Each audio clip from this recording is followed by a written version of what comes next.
Okay. So a short while ago, as many of you saw for yourselves, President Biden convened cabinet members and agency heads from across his administration for a briefing on the 2023 Atlantic hurricane season, a meeting he has convened each year since taking office. The president was also updated on the ongoing wildfires across the nation and federal efforts to reduce wildfire risk in the United States. During the meeting, the president and his team discussed ongoing preparations for these extreme weather events, response plans for when they occur, and resources in place to help communities recover. The president thanked the brave first responders who work around the clock and put their lives on the line to keep our communities safe, and highlighted how the historic investments that are being made through his Investing in America agenda will make our communities stronger and more resilient. With that, my colleague, Admiral Kirby, is here to talk about our the support that we continue to give to Ukraine, and any other foreign policy questions that you all may have. Kirby? Afternoon, everybody. I'm just not ever going to get used to that. And I'll say good afternoon to you. No, it's not quite as enthusiastic. Maybe that's just because of me, not because of them. I think this week, as you all seen, Russia has continued to wage just a brutal, completely unprovoked war against Ukraine, launching yet more airstrikes and bombarding Ukrainian cities all across the country. In fact, in just this here month of May, Russia's launched 17 different air assaults against Kyiv, harming civilians, devastating civilian areas, hitting civilian infrastructure. Now, in response, the United States is going to continue to support Ukraine, help give them things that they need to better defend themselves. As part of all that effort, we've got an upcoming package here, which will be the 39th drawdown of equipment from the Department of Defense inventories using presidential drawdown authorities. We will use that package that we're announcing today to provide Ukraine with additional munitions for Patriot air defense systems, which Ukraine has been deploying quite effectively, as well as more Avenger air defense systems, Stinger anti-aircraft systems, and ammunition, of course, for the HIMARS, artillery, and anti-armor systems that the United States continues to provide to Ukraine. And I think, as you all saw on full display in Hiroshima, the G7, our allies and partners, stand firmly behind us in this effort, and we can continue that. We can continue to expect to see that support will continue going forward. That's it. All right. Okay. Thank you so much. Can you give us your reaction to the Chinese fighter jet that conducted what the Pentagon described as a, quote, unnecessarily aggressive maneuver over the South China Sea? What are the implications? What are the potential ramifications? And what could the fallout be for the U.S.-Chinese relationship? Well, it was unsafe and it was unprofessional. You heard the Pentagon speak to that, and you all saw the video for yourselves. You can see that they forced that RC-135 to go through the jet wash of the Chinese fighter, which just tells you how close it was, several hundred feet. That's dangerous. And one of the reasons we want to keep the lines of communication open, in fact, one of the reasons why we want to make sure we can get that military channel back open, is so that we have a way to talk to the Chinese about incidents like this one that could lead to miscalculation and misunderstanding and maybe getting somebody hurt. What is the status of trying to reopen those talks, particularly in the wake of dust up of defense? Right now, unfortunately, the military-to-military vehicle is just not open to us. It's one of the reasons why Secretary Blinken is so eager to get back over to Beijing. We want to get back to that spirit of Bali. There are lines of communication open, and certainly we have used the diplomatic channel to convey our concerns over this particular intercept.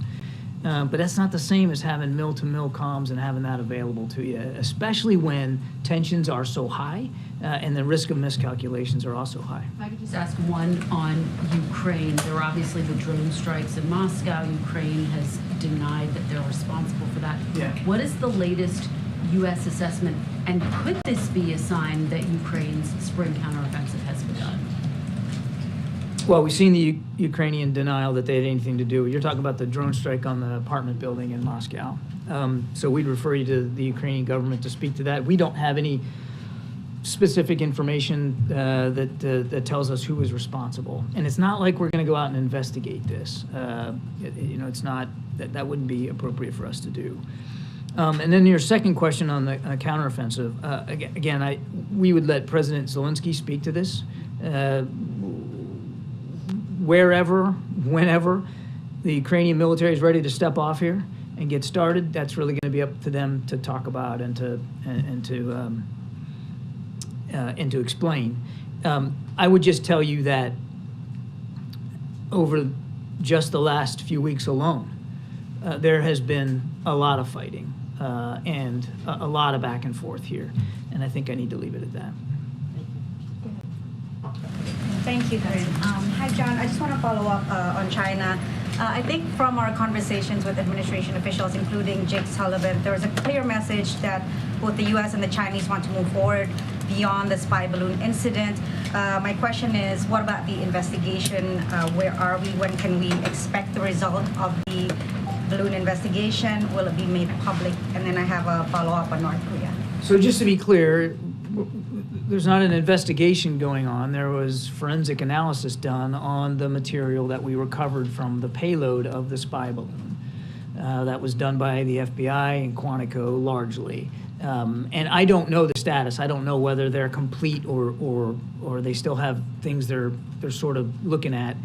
But I wouldn't expect, and I've said this before, that we're going to lay all that out for the public. This was a espionage piece of equipment, and we want to get a better handle on it, understand it for our own national security purposes. So I would not expect that we would, lay some sort of public summary of everything we've learned. This was a capability, a surveillance capability that we certainly knew and were tracking that the Chinese were trying to develop and to improve.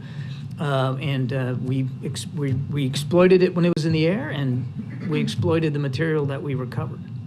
And on North Korea, in the context of the spy satellite that they just launched, can you give us an update on where we are in terms of the U.S.-South Korea nuclear consultative group that the President Biden and President Yoon agreed on under the Washington Declaration? Is that all set up? Is it operational? And did the spy satellite incident kick off any elements of that? The answer to your second question, as far as I know, no, that the spy balloon didn't have an effect on us. You're talking about the Washington Declaration and the consultative group with South Korea. I don't believe that the spy balloon had anything to do with that. I'll go back if I'm... Satellite, sorry. Oh, I'm sorry. Oh, spy satellite that North Korea launched. Yes. So I think my answer still would be no. I mean, this was put in place before they decided to try this launch over the weekend. That said, the declaration and the consultative group was certainly established as a result of the continued provocations by the DPRK over so many months here, if not years. And it's a way to help improve our ability to be responsive to whatever threats there might be. Now, as for the status of the group, I'm going to take the question for you. I don't know exactly where they are in the process. I mean, it was announced when President Yoon was here, and the teams have been working on it. Where they are in the timeline, I just don't know. Really quickly, on the diplomatic side of it, I mean, we know that there's this whole extended deterrence push for both South Korea and then also Japan.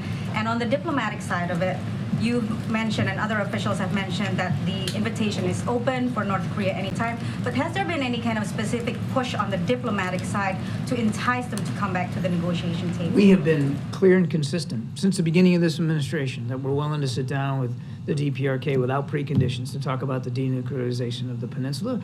We make that case all the time. I don't have the last conversation to read out to you, but it's been a consistent message that we have delivered in various ways to the DPRK, and to date they've yet to take us up on that. So just following up on some of the president's remarks regarding Turkey, he said that there would be another call or another engagement with Erdogan in the next week. Do you have any finer detail on when exactly that call is going to happen? And is it fair to say that the main agenda item on that call is a deal where the U.S. will provide F-16s in exchange for Turkey agreeing to let Sweden into NATO? I don't have an update for you on when that conversation will occur. Certainly as we get closer to another conversation with President Erdogan, we'll keep you informed. And the president has been long supportive of providing F-16s to Turkey and to helping their Air Force modernization. That's something that that he's talked to many, many times. That has not changed, and that is not linked to whether or not Turkey accedes to Sweden's membership in the NATO alliance. We also want to see Sweden as a NATO ally, very capable military. We're used to operating with them. They'll lend terrific capabilities to the alliance. We want to see that happen, and the president expressed those concerns as well when he talked to President Erdogan over the weekend, congratulating him on his win. But to suggest that there's some sort of linkage there would be erroneous. We want to see them get F-16s.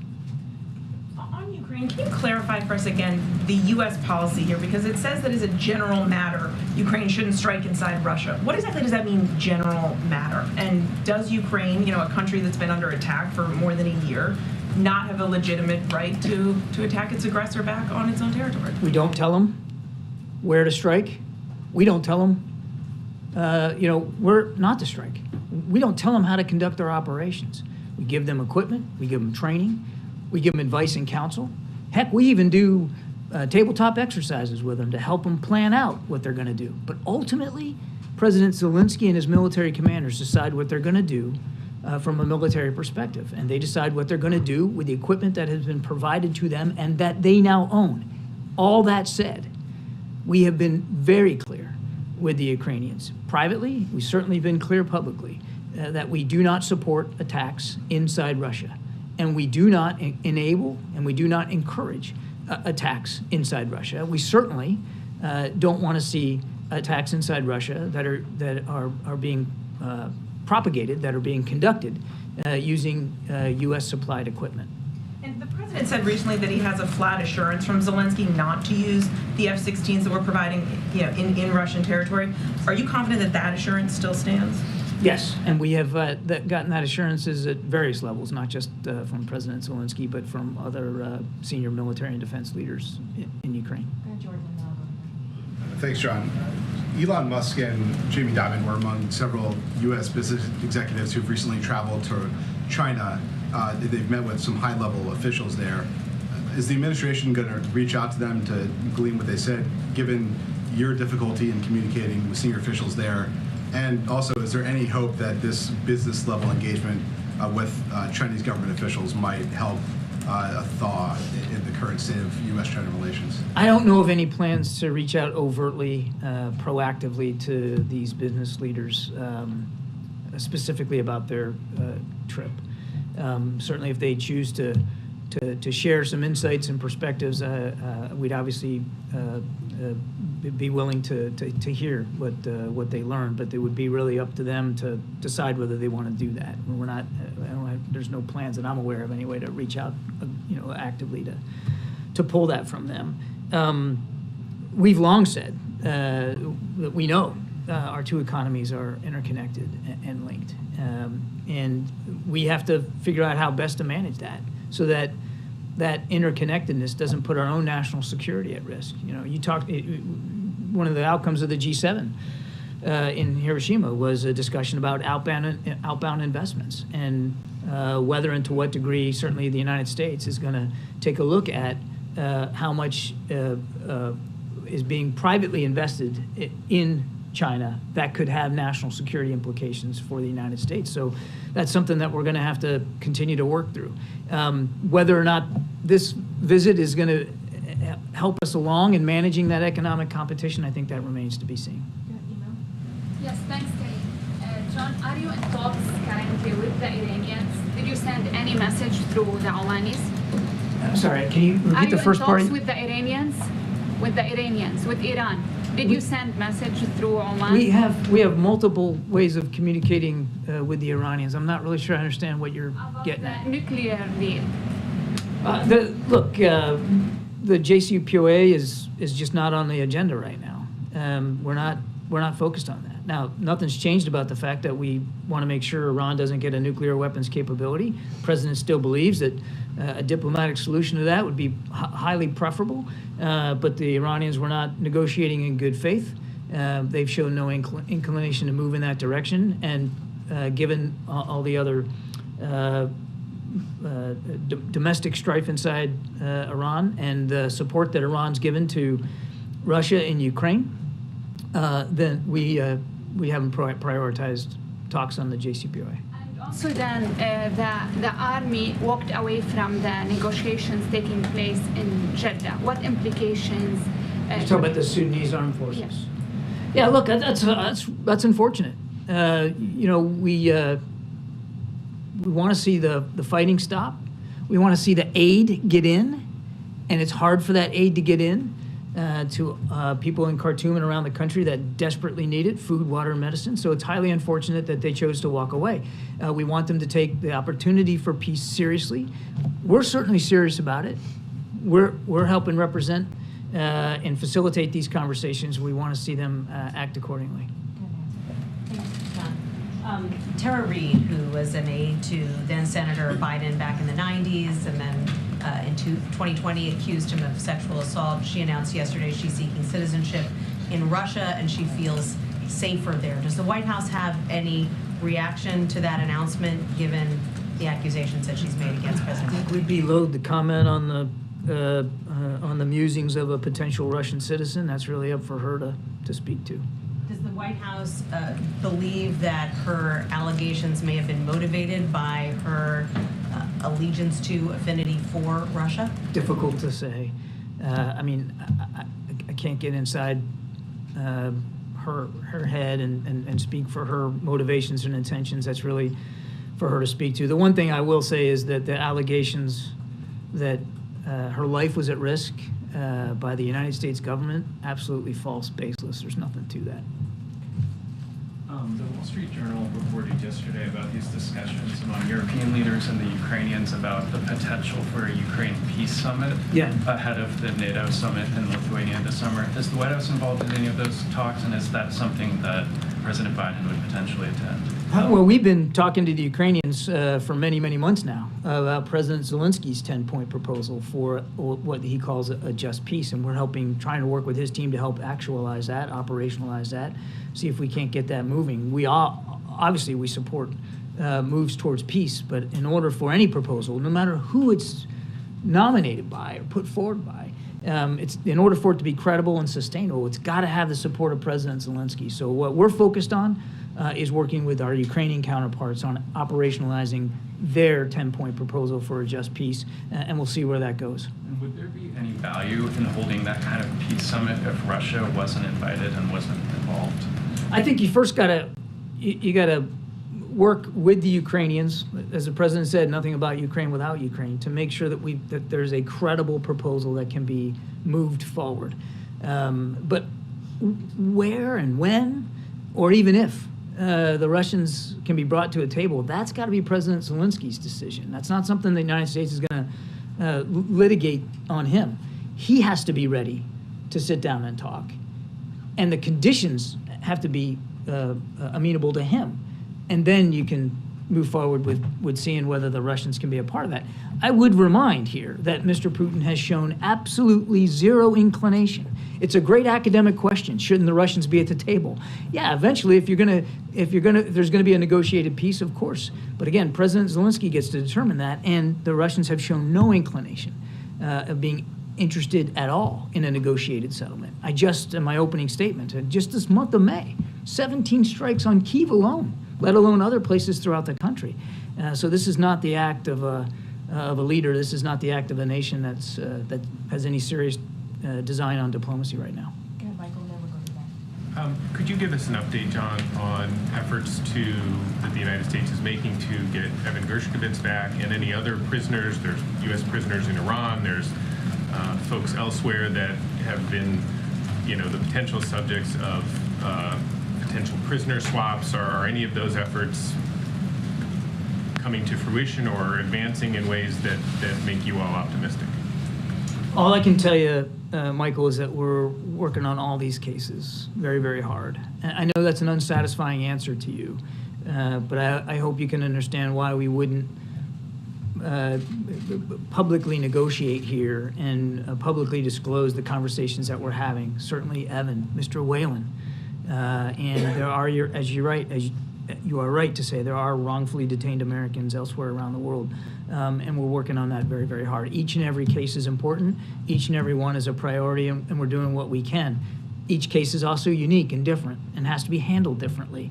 And what you put forth is going to be obviously different in each case in terms of its palatability to the other side. So we are working them all hard. Is there anything that makes you optimistic on any of those cases? I would just say that we're working each one very, very hard. I don't know that I could stand here and give you a grade level in terms of optimism. What I am confident about, what we are confident about, is that we're putting a good faith effort in on each and every case, because each and every one is important. Thanks, John. Quick question about Kosovo. As you know, there's been quite a few tensions there over the last few days. Yeah. The Prime Minister said today that the U.S. response has been an overreaction.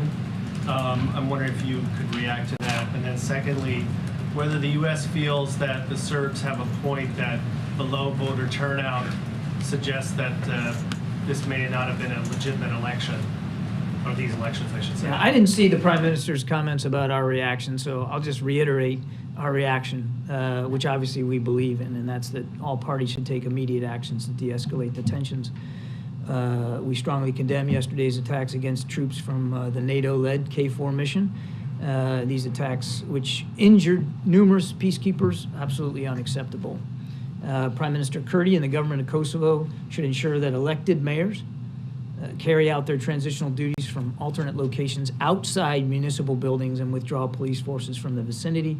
Likewise, President Vučić and the government of Serbia should lower the security status of the Serbian armed forces and urge Kosovo Serbs to halt challenges to KFOR and to refrain from further violence. We want to see this de-escalated. We want to see the violence stop. That's our reaction, and I think it's difficult in any way to look at that and think of that as shrill or hyperbolic in any way whatsoever. Thank you. 2 questions, John. First, to follow up my colleague's question, you said that the Ukrainians could start their counteroffensive wherever and whenever. I just want to clarify, do you really mean whenever? Because they're running out of springtime to start a spring offensive. It's going to be up to President Zelensky. Yeah, I meant whenever. Now, I was talking in general about all their operations. We haven't been dictating to them since the beginning of this war where they're going to operate and how they're going to do it. We've been helping them, giving them advice, giving them tools, training, but it's up to them to make those decisions. The counteroffensive is no different than other operations they have conducted, whether they're defensive or offensive in nature throughout the course of this war. President Zelensky is the commander-in-chief. He gets to decide how his troops are going to behave on the battlefield, where they're going to fight, where they're going to defend, where they're going to go in the offense, and the when is absolutely a part of that. I mean, any offensive operation done by any military, the timing is crucially important. And it's also one of the things that you want to protect as much as you can, your sense of timing. And so, yes, it's absolutely up to him. And you also mentioned that the administration opposes any attacks on Russian territory, including using Ukrainian equipment. Why is that? We've spoken about this for so long. The president has had 3 main priorities here for the last 15 months. One is obviously to support Ukraine, and I just announced another package today. I think it's pretty clear that we're doing that. Number 2 is to support our NATO allies. And we have bolstered now, increased our footprint to 100,000 troops on the European continent alone, and kept them there to protect and to help to make sure we're meeting our commitments to NATO's eastern flank. And the third one is to avoid World War III. I think we can all understand that a war that has already escalated way beyond the level of violence justified. In fact, there was no violence justified against Ukraine. I think we can all agree that a war that escalates beyond that actually does suck in the West and NATO and the United States, is not only not good for our national security interest, it is not good for the Ukrainian people. It's not good for the people all across Europe. It's certainly not good for the Russian people. So we have had that as part of the thinking since the beginning. John, just on the Ukraine aid, the value is about 300. That's right. And then, 300 how many million. more drawdowns do you expect before you'll have to seek additional funding from Congress? And then just lastly, how does the debt ceiling process, the struggle that we've seen, bode for getting additional Ukraine funding in the fall? So on the future draw, we've been doing one about every 2 weeks or so. And this one is consistent with the last 3 or 4 in terms of the amount and the kinds of material that's in it. We're going to be able to keep that up based on the funding we have available to us throughout the rest of this fiscal year. So when would we go back to Congress and ask for additional appropriations? I don't know the answer to that. I mean, we're just now here beginning June, so we've got some time to figure that out, and I just don't have like a date certain on the calendar to do that. And as for the debt ceiling deal, it won't, no matter what happens in the halls of Congress, there won't be an effect on our ability to support Ukraine. Go ahead, James. Thank you. Which James? Okay, James right here. Yes, sir. James Rosen. Thank you, Corinne. And Admiral, 2 questions. First, on Ukraine. When the American people hear you say, and they hear the President say, that the United States will support Ukraine in this conflict as long as it takes, and we further hear you and the President say that the decision-making as to how long the conflict goes on, when negotiations will be entertained, are all left up to President Zelensky, why shouldn't the American people conclude that critical decision-making about our national security, our taxpayer resources, our military, are in fact being outsourced or utterly given over to a foreign leader instead of being made by our president? These decisions are being made by certainly the Commander-in-Chief, but with full support from not only both houses of Congress, but both parties up on Capitol Hill. There's been tremendous support for that.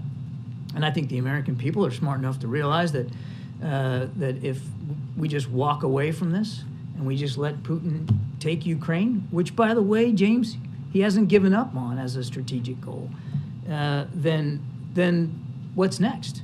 And if you think the cost in blood and treasure right now is high, think about how much exorbitantly higher it would be if, in fact, we just simply, all of us, walk away from this. Because it's not just the president that says as long as it takes. Every G7 leader repeated that same phrase in Hiroshima. We all want to see this war end.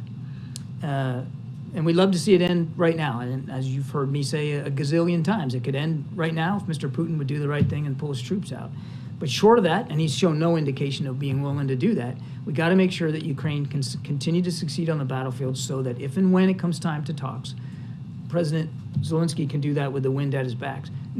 Nobody, except maybe Mr. Putin, wants to see this war continue. You think the Ukrainian people want it to go on for one more day after all the suffering that they've gone through?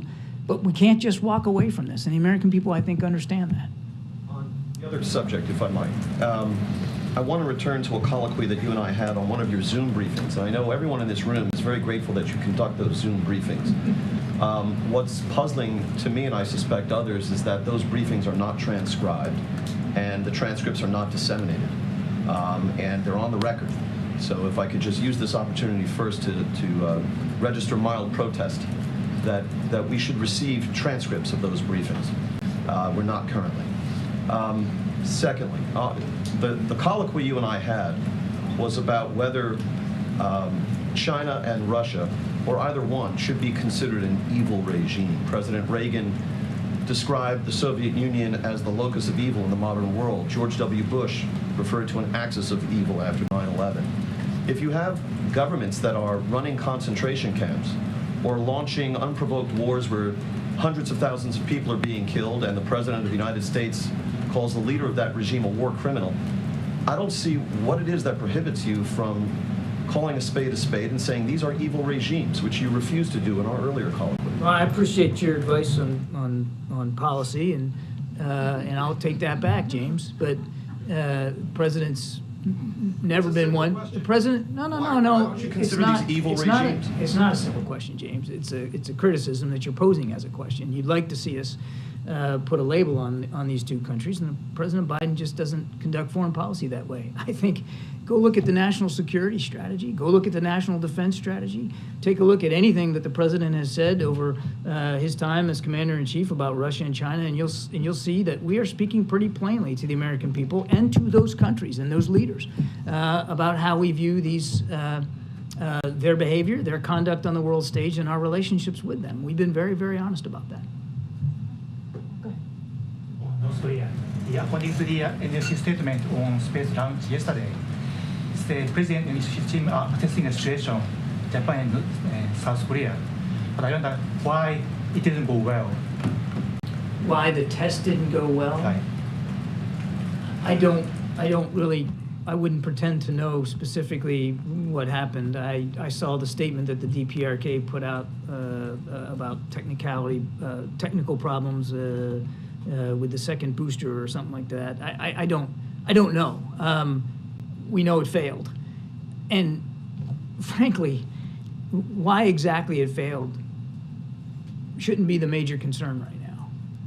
The major concern is that with each and every one of these launches, whether it fails or succeeds, Kim Jong-un and his scientists and engineers, they learn and they improve and they adapt and they continue to develop military capabilities that are a threat not only on the peninsula but to the region, which is why we're going to continue to work with allies and partners on holding Kim Jong-un and his regime accountable, and why we're going to do everything we can to make sure we have the proper military capabilities in the region, including training and readiness to deal with those threats. Thank you, John. Right over here. Thanks. I wanted to ask a follow-up about Tara Reid. Does the White House believe that Tara Reid is part of a Russian influence operation? I've seen no evidence or proof of that. She's in Russia now. Is there any thought that maybe she's in Russia because, and she was interviewed by Maria Butina, who was jailed in the United States for being a Russian agent. Is there any concern or thought that she may have been influenced by the Russian government? Again, I would let this prospective Russian citizen speak for her intentions and motivations. I mean, look, it's a matter of record that that Mr. Putin and the Russian government have tried to interfere, and actually did interfere in our elections going back as far as 2016. I mean, that's a matter of record. It should come as no surprise to anybody that that Mr. Putin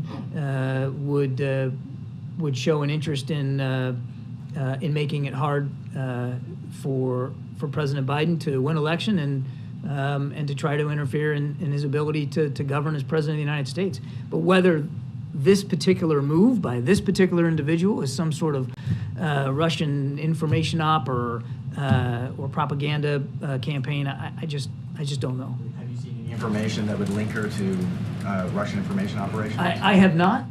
I have not. Go ahead, Josh, and then we'll keep going.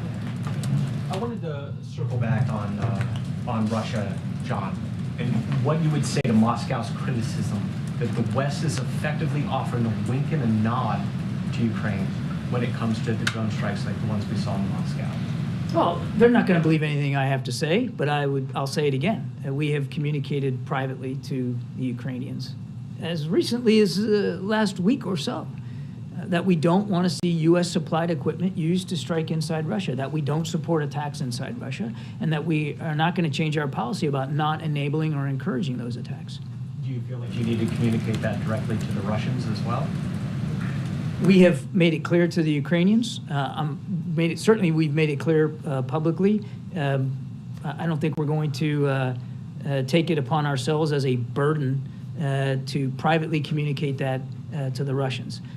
We have been nothing but consistent on this. And as the president has said himself, the Ukrainians, President Zelensky himself, has given us assurances that they respect those concerns. They understand them and they appreciate them and they respect them. All right, we're going to take a couple more in the back. Go ahead. Go ahead, sir. John, just wanted to ask a follow-up. The White House released a statement in February about President Lulu's visit here. Apparently, President Biden at that time accepted an invitation to go down to Brazil. Haven't heard any updates since then. Of course, since then, Brazil's president, talked to Russia. Has the U.S.-Brazilian relationship cooled? Is that why President Biden hasn't set a date to go down there? No, we're comfortable with the U.S.-Brazil relationship. Quite comfortable, as a matter of fact. Look, we're not going to agree with everything President Lula says or does. That's why you have bilateral relations, and friendly nations can disagree publicly if that's called for. But we're very comfortable in the relationship. And as for a visit, I just don't have anything on the schedule to speak to right now. To your left. Thank you, John.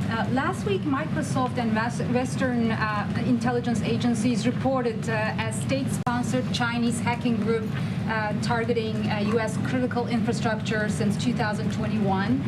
And Microsoft described it as one of the largest Chinese cyber espionage campaigns. Do you know what has been targeted, and how does the administration plan to address this with China? No, I'm going to have to take your question. Sorry. I want to ask you about the CEOs again that are over in China for the investment conference. We saw that cyber attack she's talking about. The spy balloon that flew over. The Chinese have not implemented the intellectual property protections they said they were going to do under the Phase 1 trade deal. So this level of representation in China right now, does that send a bad message that there'll be no repercussions no matter what China does? These CEOs really should be allowed to speak for themselves and for their travel. There's never been some sort of fiat by the White House or the U.S. government that the American business executives can't travel to China and can't conduct business as they feel is appropriate. We view our relationship with China as a competition. Now, we've spent a lot of time talking about the security component of that, but there's also an economic component of that. You also heard in Hiroshima, you were there, that these G7 leaders, they have concerns about unfair trade practices, employment practices, intellectual theft, and certainly the potential risks of outbound investments in China. And they came away from Hiroshima unified about those challenges presented by the PRC and about acting again according to their own dictates. Every country's got to do it for themselves. We will do it our way to protect national security in a way commensurate with these outbound investments concerns. So, is there a timeline?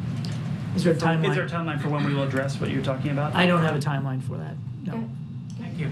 Thank you, Karin. Thank you, John. This is Mushfiq representing South Asia Perspectives. Very quick question on Bangladesh. Bangladesh government filed cases against Nobel laureate economist Professor Muhammad Yunus, who is also recipient of the Presidential Medal of Freedom. And United States announced visa restrictions just ahead of election to support free, fair, and credible election. But Bangladesh regime is filing cases, Nobel laureate, not only Professor Muhammad Yunus, all other political leaders, one after another. So what is your comment? And they are describing that piece of the restrictions announced that this is their favor, and the government, U.S. is supporting the election which will be held under running Prime Minister Sheikh Hasina. Where is the opposition and the civil society groups demanding an election under a neutral caretaker government? So what is your comment over all this? You're going to have to let me refer you to the State Department on that one, buddy. All right, Rob. On the Chagos Islands, what representations has the administration made to the British government about talks it's holding with Mauritius over handing over the Chagos Islands? I have to refer you to the State Department on that one, too. I was not ready for Mauritius today. Are there any concerns at all about encroaching Chinese influence around You're the going to have to crucial list it. Owen. John, good afternoon. Thanks, Green. Good afternoon, Admiral. Two questions, one on Nicaragua, the other on Ukraine. First, Nicaragua. The dictatorship there continues its persecution of Catholics, the latest accusing the Catholic Church in Nicaragua of money laundering. Human rights defenders say that is absolute baseless. It's BS.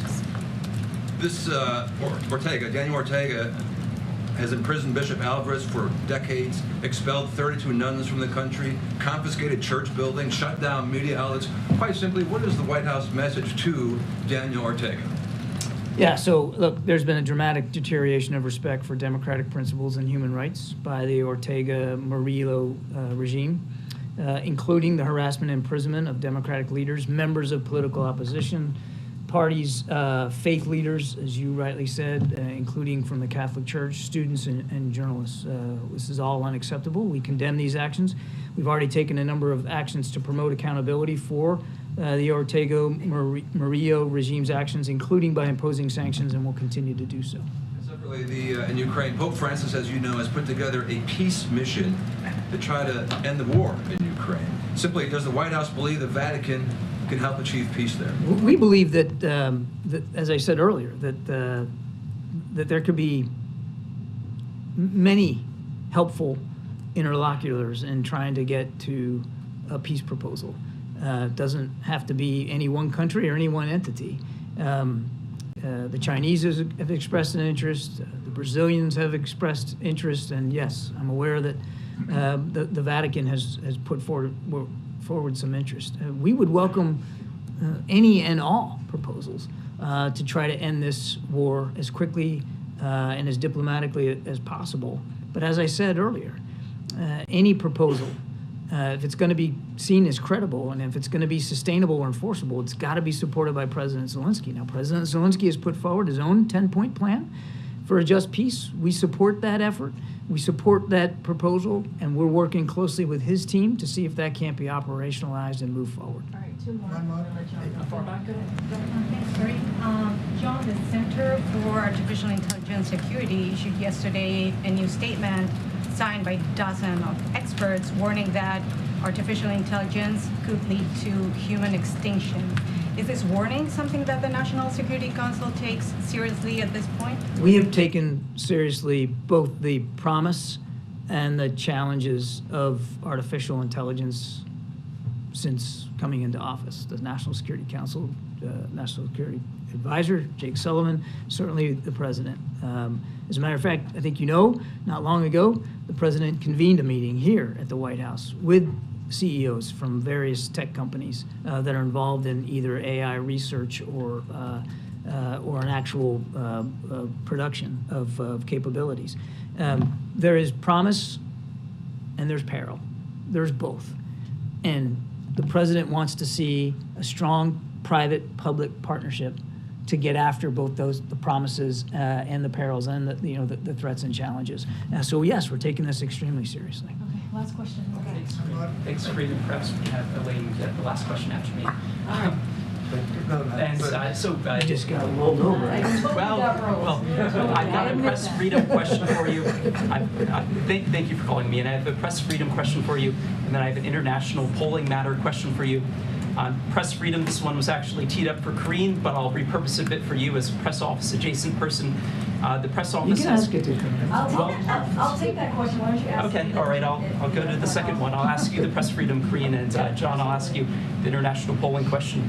There have been many developments in the House investigations into the First Family's international business dealings recently. There's one committee trying to get an FBI file alleging that President Biden took bribes. There's another IRS whistleblower who's alleging there's a cover-up in the investigation. Amid all of this, there was a Harvard-Harris poll this month that found that 53% of the public, including a fourth of Democrats, believe, quote, Joe Biden was involved with his son in an illegal influence peddling scheme. There's, of course, evidence that the president interacted with his relatives, associates from China, Mexico, Kazakhstan, Russia, and Ukraine. So what do you say to the majority of Americans who believe that the president is himself corrupt?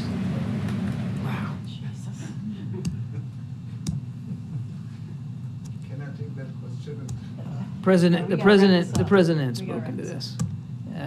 The president has spoken to this, and there's nothing to these claims. And as for the whistleblower issue that you talked about, and the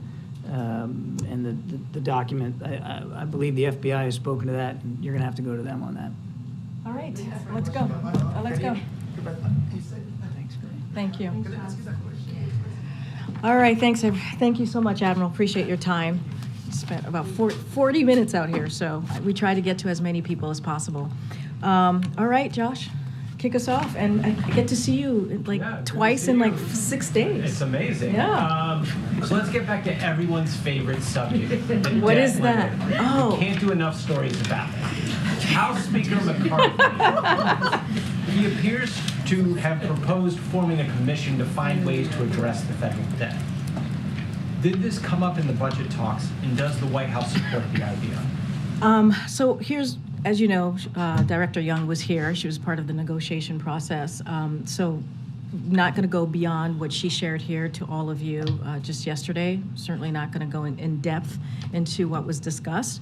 What I can say and will share is that, and you guys have heard us say this many times, we are proud of this agreement, this bipartisan, common sense agreement that we believe that should get passed out of the House and the Senate and to the President's desk. You all saw the CBO score just yesterday, where it talked about how it's going to reduce the deficit by an additional $1.2 trillion, which is incredibly important as we talk about the deficit. This is something that the President takes very seriously, $1.7 trillion that he was able to reduce the deficit in his first 2 years. So again, takes this very seriously. He thinks it's incredibly important to deal with that issue in a real way, which is why he has put policies forward, economic policies forward, that deals with the deficit in that way. I'm not going to speak to what it is the Speaker is trying to do, the commission, or whatever he is trying to put together. That is a question for him and how he, the path that he chooses to take. What I can speak to is what the President has done and what we hope to see in the next day or so. All right, go ahead, Peter. Thank you. What is President Biden's top domestic priority? Well, we've always been very clear that his economic policy is something that's important, especially when he walked into this administration. The economy was on its head because of the COVID response that was not existing and not with the last administration, and what the president had to do, right, to make sure that we were dealing with COVID, to make sure that we were dealing with the economy. And so he put forth, along with Democrats and also in a bipartisan way, some historic pieces of legislation that turned the economy around. When you think about 12.7 million jobs created, when you think about unemployment at the lowest that we've seen in 54 years, that has been a top priority for the president, and it continues to be.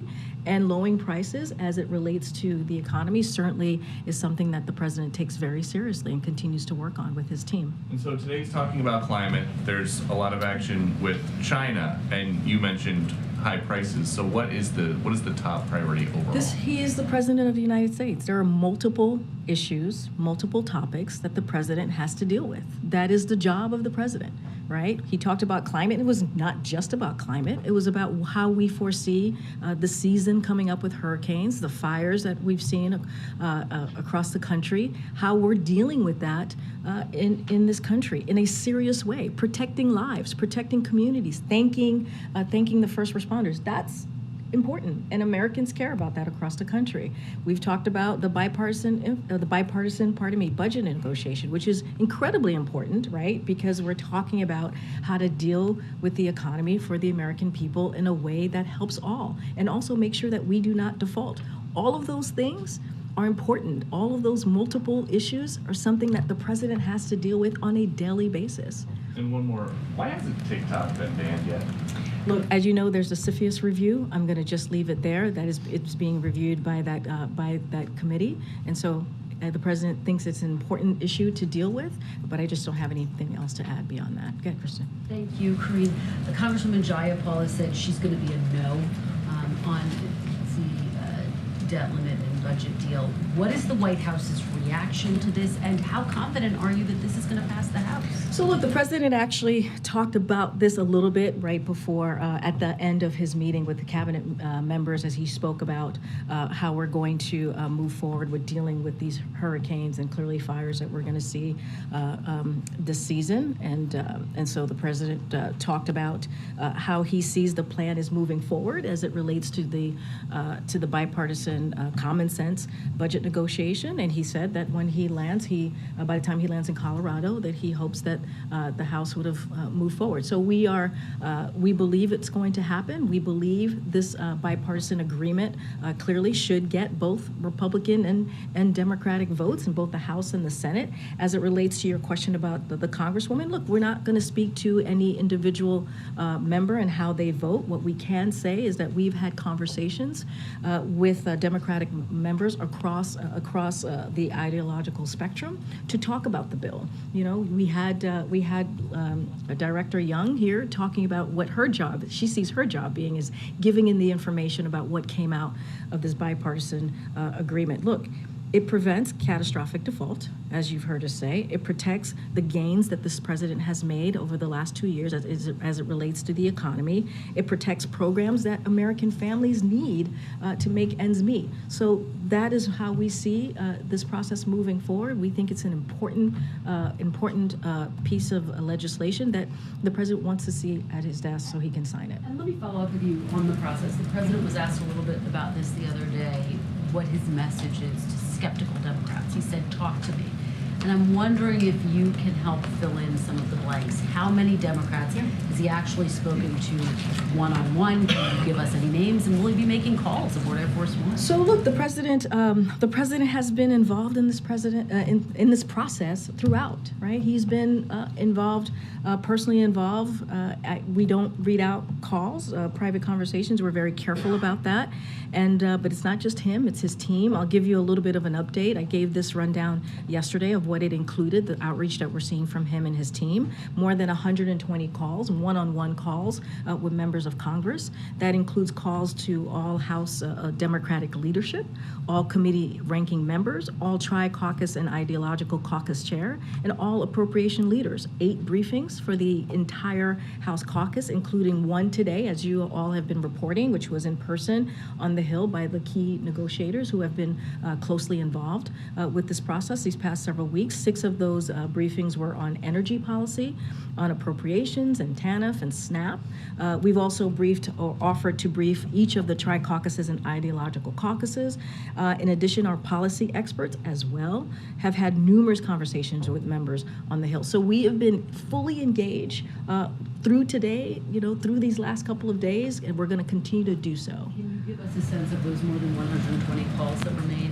How many of those the president made himself? So I don't have specific numbers to lay out of which of these 120 that the president made, but that's a significant amount. 120 one-on-one. These are one-on-one. Those are the 120 that I'm talking about. Calls that he and his team have made. And so the president, as you know, he was vice president. He was senator. He takes these conversations and relationships very seriously. He has relationships with members of Congress that he's had for some time now. And so that I could tell you that it will continue throughout the next couple of days. Just give us a sense, because he's going to be, as he said, he hopes he'll be landing at the time that this is passing.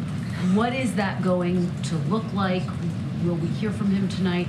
Will he have a war room set up when he lands in case the vote hasn't passed? I know you all have said you're going to be making phone calls from here at the White House, but how's he going to stay connected to this process? So we believe that this is going to happen, get out of the House tonight. The president will have a statement this evening. In what form it would look like, certainly we will. Certainly you all will know, but you will hear from the president, whether it's a written statement or from him directly. Certainly we will let you know, but he will have something to say about the passage of this out of the House. Follow-up to that: is the president confident enough in passage in the Senate that he might spend the weekend outside of Washington, or will he stay in town this week? So don't have anything to preview on his travel this weekend. What I can say to you is that the president is confident, or he believes. He said this, his words. He believes that this is going to get out of the House. It's going to get out of the Senate. It's going to be at his desk before June 5th, and he'll get to sign it on behalf of the American people, because this is incredibly important to make sure that we do not have a catastrophic situation on our hands as it relates to the economy. This is about protecting almost 8 million jobs. This is about protecting health care. This is about protecting programs that the American people truly need and depend on. And so he believes that we're going to get this done. Is someone okay? Someone is coughing out there. Is it you? Are you okay? I don't know who it is. I don't know if they want water. Okay. All right, just checking in. Check in. Go ahead, April. Karine, I had a chance to do a compare and contrast to yesterday to today on the debt limit and SNAP. I talked to former New York Congressman Ed Towns, who was once the head of the Congressional Black Caucus, who was in the House when this happened with work requirements for welfare recipients during the Clinton years. He said it didn't work then and it won't work now. He said it's going to create pain and suffering, and he said this should have been done during the budget process versus now. What do you say to this congressman who was there, who actually was a congressman who Hakeem Jeffries filled his seat. What do you say to that congressman and others who feel that this is pain and suffering that you're eliciting on those who are the least of these in this nation? So that is not how we see this process.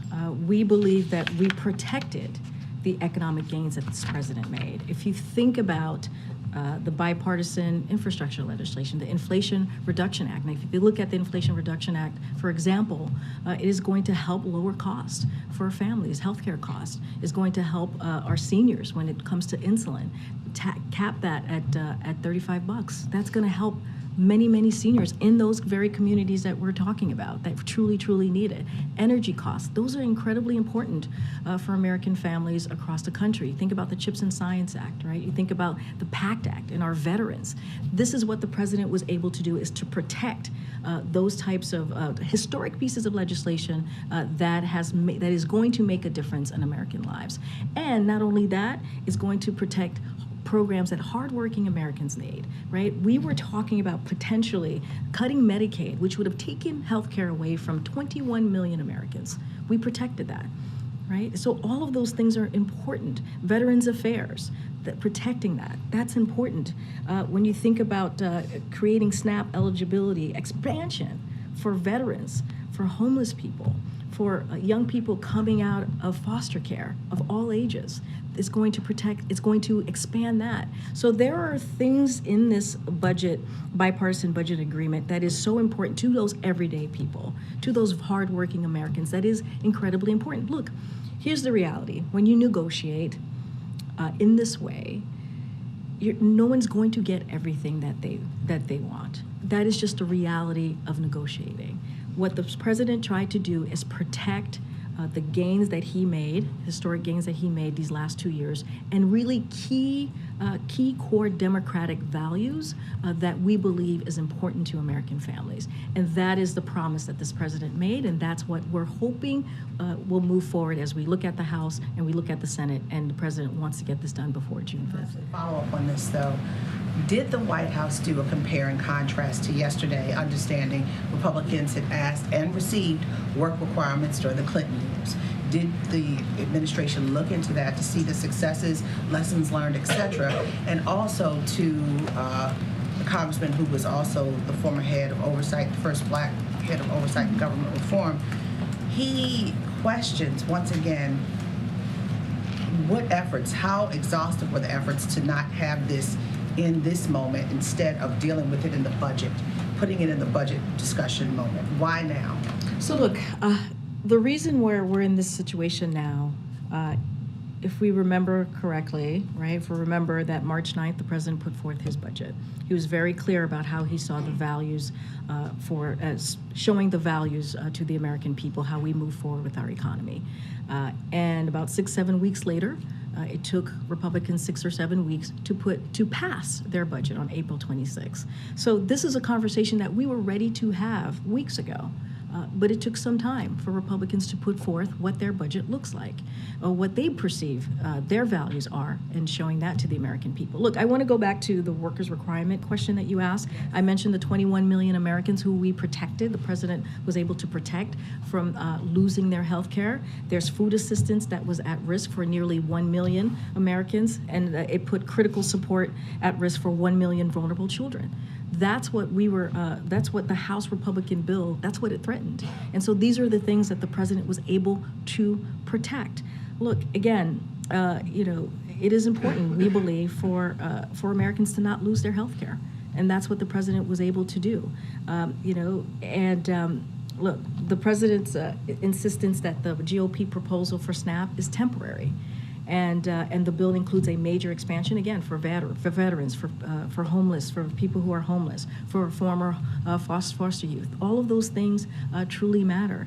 And the combined impact of these provisions is that the number of people subject to SNAP work requirements will likely stay roughly the same. And so that's another thing that's important to note. When you look at the TANF policies in the bill, maintain states' ability to support vulnerable children. So that's what we were able to do. That's what the president was able to protect.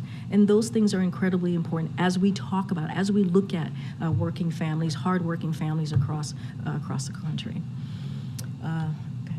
Is the president planning a signing ceremony for this if it passes, and will he invite the speaker to the White House? So I don't have any ceremonies or anything to lay out at this time. What the president wants to see, he wants to see this passed out of the House. He wants to see this passed out of the Senate so he can sign it as soon as possible. Don't have anything to lay out for you at this time.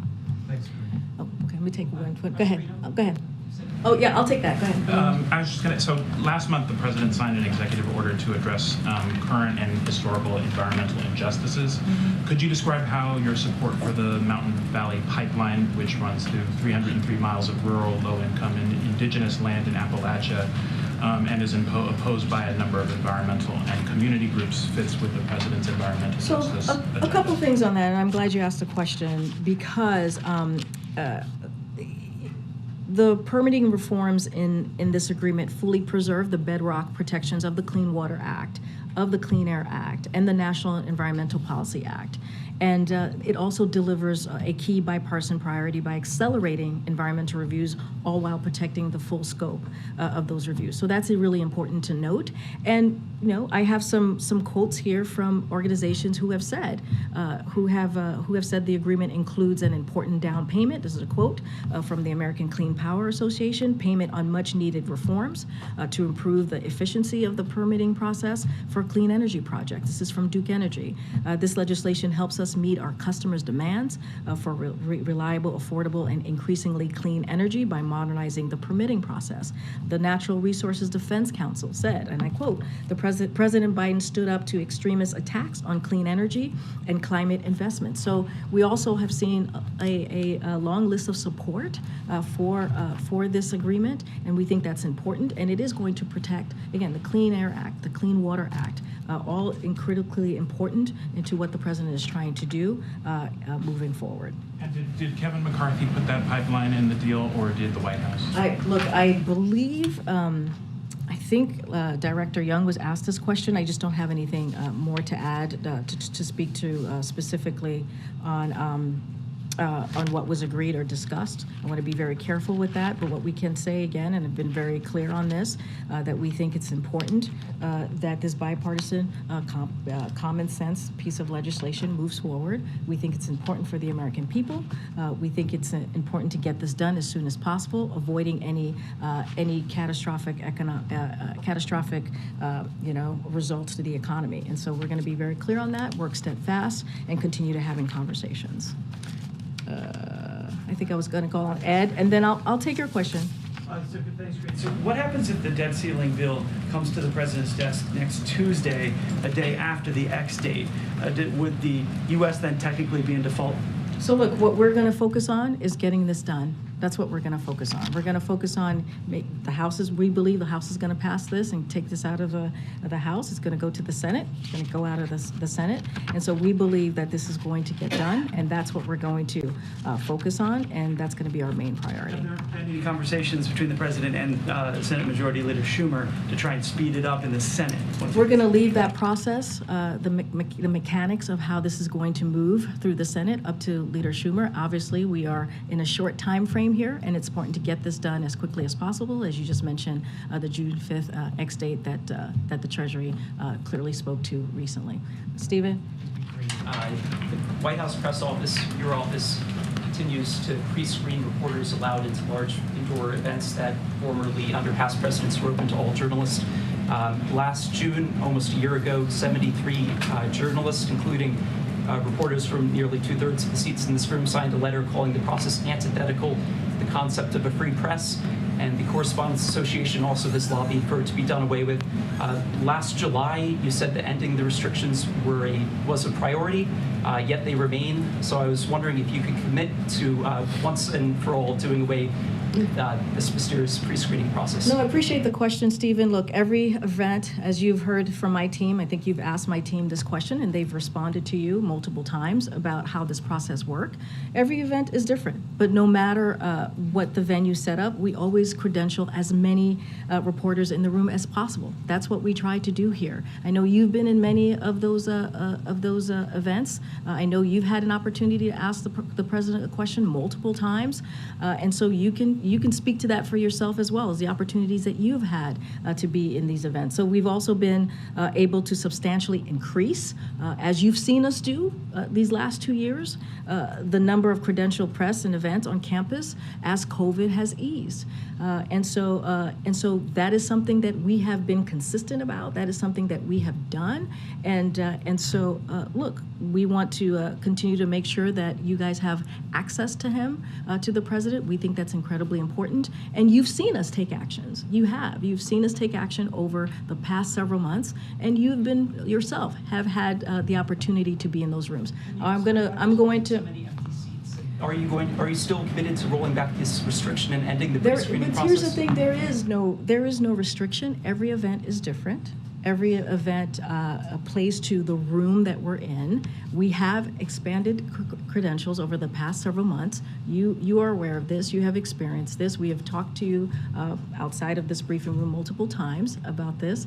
And this is something that clearly, as COVID has waned, we've taken this very seriously and has taken in the comments and the requests that's come from this room. And also, I just want to answer James's question about the NSC. Hold on, there's another question too. NSC, we've heard those requests. We're going to work through that with the NSC comms to make sure that you guys have transcript of those gaggles. All right, thanks everybody. Thanks. Thank you.